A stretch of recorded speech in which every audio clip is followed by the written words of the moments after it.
In 323 BC, Alexander the Great dies suddenly in Babylon at the age of 32. His unified empire breaks apart immediately. 4 major Greek kingdoms emerge under his generals: Ptolemaic Egypt, Seleucid Syria, Antigonid Macedonia, and Lysimachus's territories in Thrace and Asia Minor. These are not new cultures, but 4 administrative centers of the same Greek world. This fracture transforms the Near East. The empire shifts from personal monarchy to a permanent system of 4 competing Greek states. Greek administration becomes rooted in the territories, maintaining its structures in taxation, military organization, education, language, and coinage. Judea becomes a strategic buffer zone between Egypt and Syria, entering a long phase of political and later cultural Greek influence. Multiple cultural centers arise, each with its own court, library, academy, and system of patronage, generating competition in scholarship and administration. These developments give the Ptolemies both the motive and the freedom to build the Library of Alexandria, the museum, major translation programs, and the infrastructure that will eventually produce the Septuagint. In 280 BC, a new phase begins: the rise of the philosophical empire. With the Hellenistic kingdoms in place, one of the 4 horns disappears, and a fundamentally different kind of power emerges. Centered in Alexandria and the Hellenistic schools, it exerts influence through education, texts, translations, and interpretation rather than military conquest. In Daniel 8, the Little Horn is not another political kingdom, but a philosophical power arising from the Greek world. It grows upward, challenging divine authority by turning its attention toward revelation.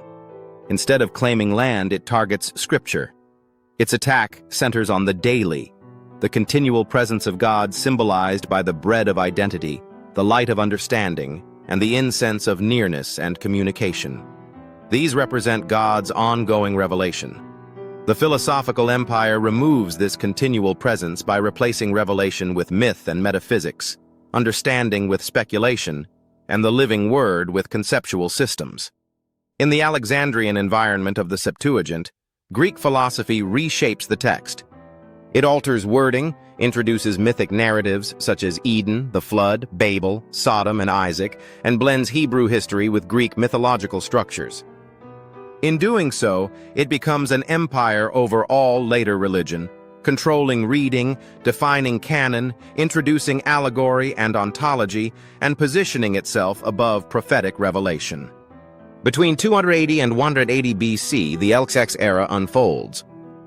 All Hebrew texts are translated into Greek in Alexandria through the collaboration of the priestly class and the philosophical elite. In 167 BC, Antiochus IV Epiphanes targets revelation itself. In spring, a royal edict orders all Hebrew Torah scrolls to be burned.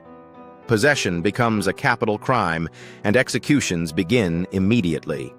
The Maccabean revolt erupts in June due to a local pagan sacrifice, months before the well-known temple desecration in December. The symbolic act with the pig is not the cause, but the conclusion of a broader campaign. Antiochus attacks scripture before he touches the temple.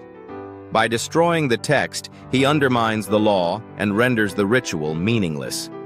Daniel 8 describes precisely this: the attack on the continual presence, revelation, truth, and communication.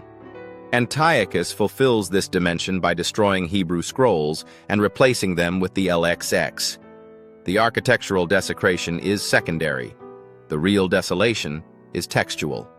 The Hebrew scriptures contained uncompromising elements: exclusive monotheism, rejection of syncretism and philosophy, tribal identity, and laws that resisted assimilation.